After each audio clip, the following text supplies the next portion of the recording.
मामूली तरह से सजा हुआ एक कमरा। अंदर से दरवाजे से आते हुए जिन महाशय की पीठ नजर आ रही है वे अधेड़ उम्र के मालूम होते हैं। एक तख्त को पकड़े हुए पीछे की ओर चलते चलते कमरे में आते हैं। तख्त का दूसरा सिरा उनके नौकर ने पकड़ रखा है। अबे धीरे धीरे चल, बस अब तख्त को इधर रख दे। बिछा दूं साहब? और क्या करेगा? जब भगवान के यहाँ अकल बट रही थी तो क्या देर से पहुंचा था? बिछा दूं साहब। और यह पसीना किस लिए? हंस क्यों रहा है?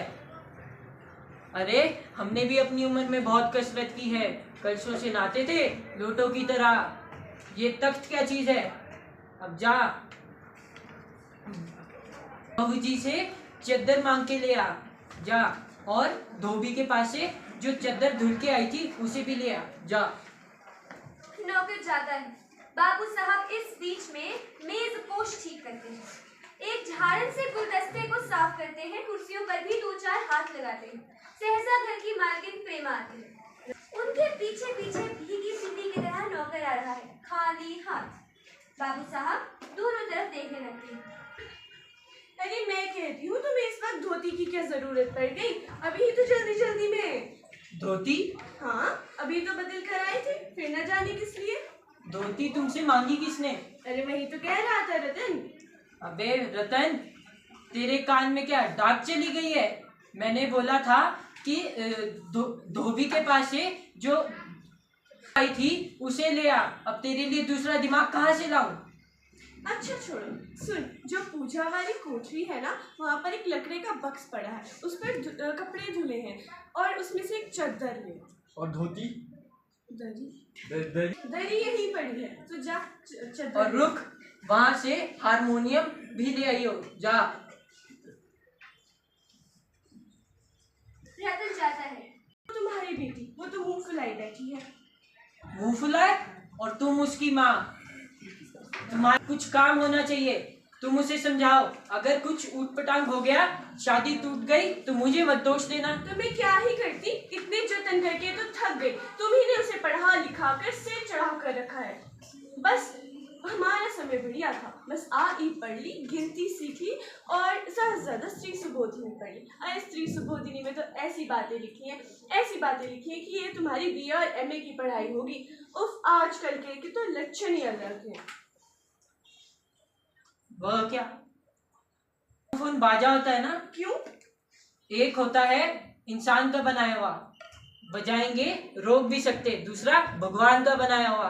अरे बस करो, तुम्हें भी ठिठोली करने से फुर्सत नहीं है। इतना ध्यान अपनी बेटी पर दे लेते। अच्छा, कितना समय बचा है उन्हें आने में? क्यों? अरे तुम ही तो कह रहे थे उसे ठीक ठाक सजा कर लाना। अब आजकल की लड़कियां मुझे चाहे जितनी मर्जी सुंदर हो, बिना टिमटाम की थोड़ी सुंदर लगती है। और मैं तो उसके आगे पाउडर रख आई थी कि मुंह पर लगा लेना, पर ना जाने उसको किस जन्म की दुश्मनी है उन सब चीज़ों से। बस अब तो मैं जतन करके थक गई हूँ। और वैसे भी वो चद्दर में मुंह लपेट कर लेट गई है। मैं तो बाज आई इस तुम्हारी लड़की से। कैसा दिमाग है उसका? आजकल की लड़कियां तो पाउडर ले लेकर उन लोगों का कारोबार चलाती है। और वो मैं तो पहले ही कह रही थी एंट्रेंस पास करवा देती तो लड़की अपने हाथ में रहती, पर तुम तो टोकरी करना। चुप चुप, तुम्हें अपनी जुबान पर कतई काबू नहीं है। मैंने कल तुम्हें समझाया था कि उन सबके सामने बात होगी, ढंग से होगी, पर तुम तो अभी से ही सारे राज खोल देती हो। अच्छा बाबा, अब मैं ना कुछ बोलूंगी, जो करना है करो, बस मुझे मेरा काम बता दो। उसे तैयार करके ले आओ, वैसे भी कौन सा बहुत बुरी है। और नाश्ता तैयार हो गया? हाँ, नाश्ता तो तैयार है। मिठाई वो लोग ज़्यादा खाएंगे नहीं, नमकीन में भी मैंने बना कर रख दिया है, चाय भी तैयार है, टोस्ट मैंने बना दिया है, पर मक्खन? क्या मक्खन तो है ही नहीं। क्या तुम्हें भी इस समय याद आया? तुम जानती हो ना मक्खन की दुकान यहाँ से कितनी दूर है। अब रतन यहाँ काम करे या मक्खन लेने जाए? उस चपरासी को भी बोला था यहाँ आने को, पर उसके तो 100 नखरे। चलो वैसे भी यहाँ का काम कौन ज्यादा है, कमरा ठीक ठाक ही है, बाकी बाजा सितार आ ही गया है। और वैसे भी बराबर वाले कमरे में नाश्ता रख दिया है। जब वो लोग आएंगे तो मैं तुम्हें पकड़ा दूंगी और हम खुद थोड़ा भी कर लेना। और 2 लोग ही तो हैं, जब तक रतन मक्खन भी ले आएगा। हाँ, एक तो बाबू गोपाल प्रसाद और दूसरे उनके पुत्र। एक काम है, वरना ऐसे लोगों को तो मैं कोरी कोरी सुनाकर है ना। बाप शेर तो लड़का सवा शेर है। बीएससी की है, अब लखनऊ में रहता है मेडिकल कॉलेज में। शादी की बात अलग, पढ़ाई की अलग। बापूजी क्या है? कोई आते हैं। अरे वे आ गए, जल्दी से उमा को तैयार करो। और हाँ, उसको बोल देना थोड़ा गावा दे और पान भिजवा देना। राजा तो यही रख गया, कम वक्त कहीं का। बड़ा क्या है, मक्खन लेने जा। अरे बेवकूफ, उधर से नहीं, इधर से जा। आइए आइए, अपनी तशरीफ इधर लाइए। बाबू गोपाल प्रसाद और उनके लड़के शंकर का आना। आंखों से लोक चतुराई टपकती है। आवाज से मालूम होता है कि काफी अनुभवी और फितरती महाशय है। लड़का कुछ और खिसियाहट भरी, झुकी कमर इनकी खासियत है। ये पेन मुझे दीजिए।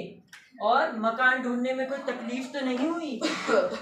नहीं, तांगे वाला तो जानता ही था और हमें यहाँ आना ही है, तो रास्ता कैसे नहीं मिलता। जी, आपकी तो ये मेरे पे बहुत मेहरबानी है। अरे नहीं साहब, जैसे आपका काम वैसे हमारा काम। और हमारे लड़की की शादी तो करानी ही है, तो ये कहिए कि हमने आपके लिए खासी परेशानी कर दी। नहीं, आप तो मुझे कांटों से घसीटने लगे। हाँ। शंकर, कितने दिनों की छुट्टियां हैं? जी कॉलेज की तो छुट्टियां नहीं है, वीकेंड पर चला आया था। अच्छा, तो पढ़ाई खत्म होने में 1 आध साल होगा? जी यही कोई साल 2 साल। साल 2 साल?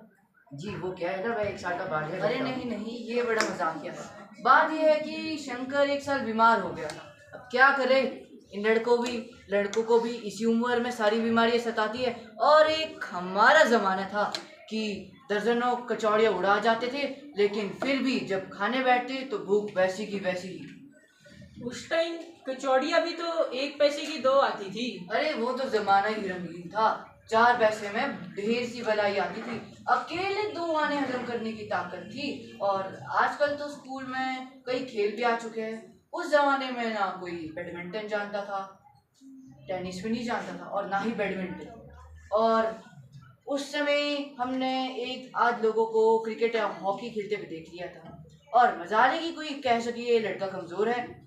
जी हाँ, ये तो है ही। पढ़ाई का ये हाल था कि एक बारी जब कुर्सी पे बैठते तो 12 घंटे की सीटिंग, जनाब 12 घंटे। और उस समय तो मैट्रिक में अंग्रेजी भी ऐसी होती थी फर्राटे की कि आजकल का BA MA भी उसका मुकाबला नहीं कर सकते थे। जी हाँ, वह जमाना तो था। अरे क्या करे बाबू राम स्वरूप, जब उस जमाने की याद आती है तो अपने आप को जब्त करना मुश्किल हो जाता है। जी हाँ, वह तो रंगीन जमाना था, रंगीन जमाना। चलो अब बिजनेस की बात हो जाए। बिजनेस। अच्छा, पर आपने तो नाश्ता किया ही नहीं। अरे नहीं, ये क्या तकल्लुफ करते हैं। अरे तकल्लुफ की क्या बात, यह तो मेरा सौभाग्य है कि आप मेरे घर अपनी तशरीफ लाए। रुकी, मैं अभी आया। घर मकान तो बड़ा ही अच्छा है, इससे इसकी हैसियत वगैरह भी पता चलता है। क्यों, क्या हुआ? कुछ नहीं। पीठ सीधी रखो, मैं तुम्हारा ब्याह करने आया हूँ।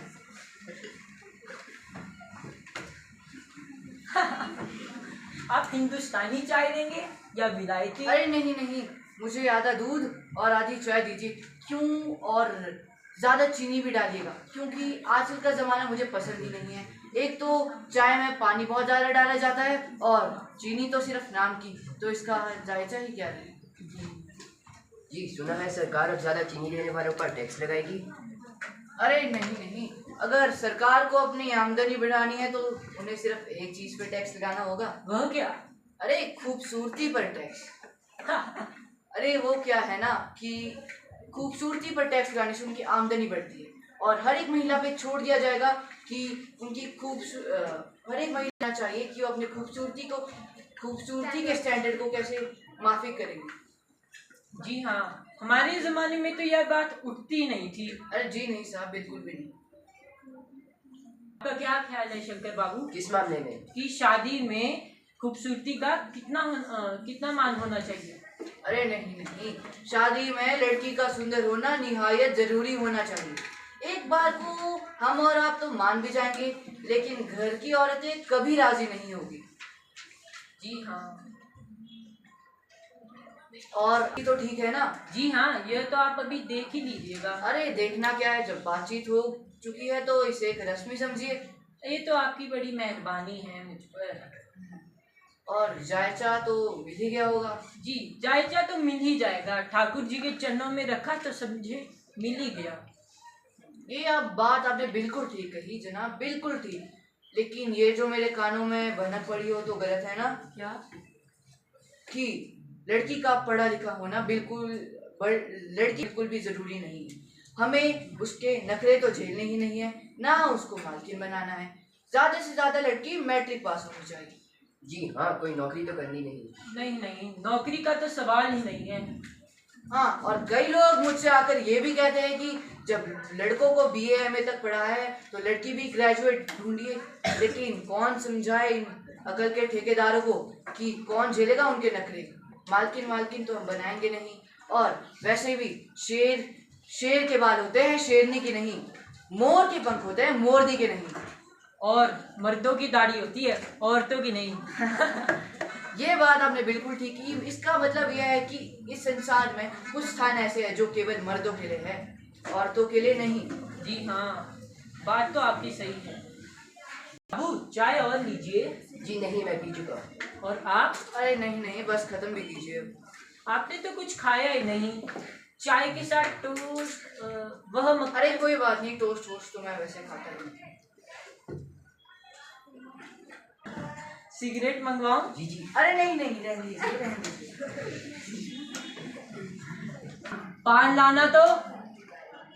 पान की तश्तरी हाथों में लिए उमा आती, सादगी के कपड़े गर्दन झुकी हुई। ये मुझे दियो, लीजिए। धन्यवाद। और सुनाओ बेटी, बैठो बैठो बैठो। चाल भी ढंग की है, छवि भी अच्छी है। और गाना बजाना आता है कुछ इसे? जी हाँ, ये तो मैं बता। ये चश्मा? कोई हाँ। पढ़ाई का चक्कर तो नहीं है? नहीं नहीं, वो जी, इसकी आंखें दुखने लगी थी तो मैंने सोचा थोड़े टाइम तक चश्मा लगवा दूं।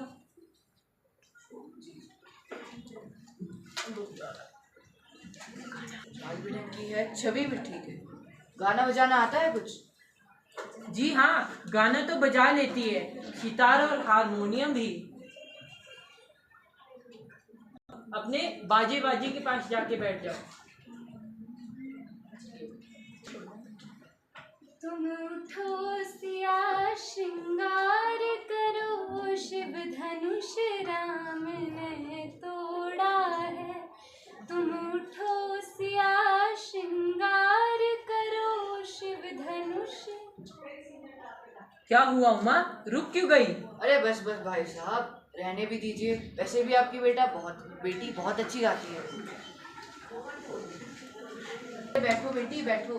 अरे उमा, थोड़ी और देर बैठो। और इसे सिलाई वगैरह भी कुछ? जी, यह तो मैं बताना ही भूल गया।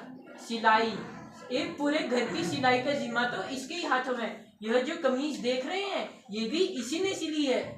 और पेंटिंग? हाँ, ये भी भूल गया। वह देख रही है, कुत्ते की पेंटिंग, यह भी इसी ने खींची है। और वो वाली भी।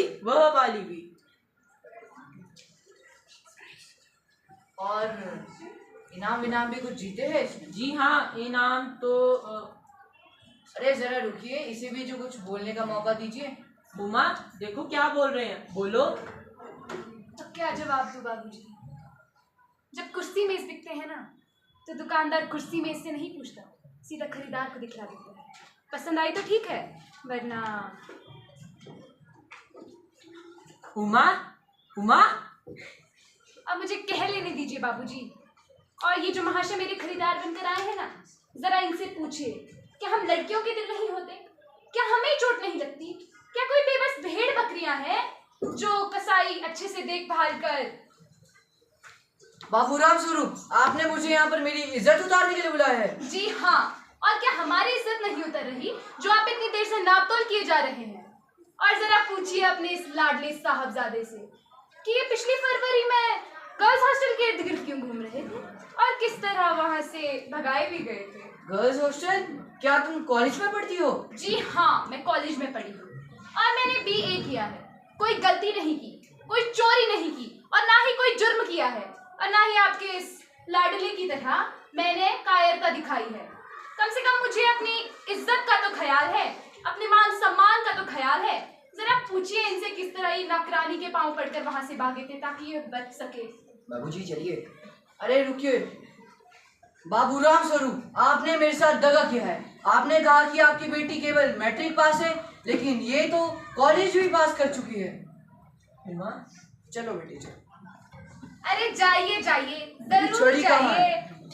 और जरा घर जाकर ये भी पता लगा लीजिएगा कि आपके इस बेटे की रीढ़ की हड्डी भी है कि नहीं, माने बैकबोन।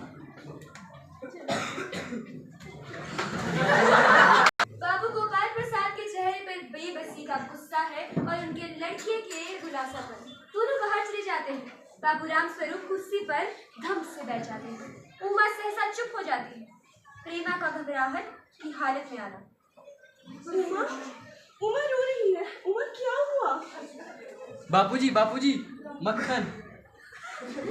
अरे बेवकूफ,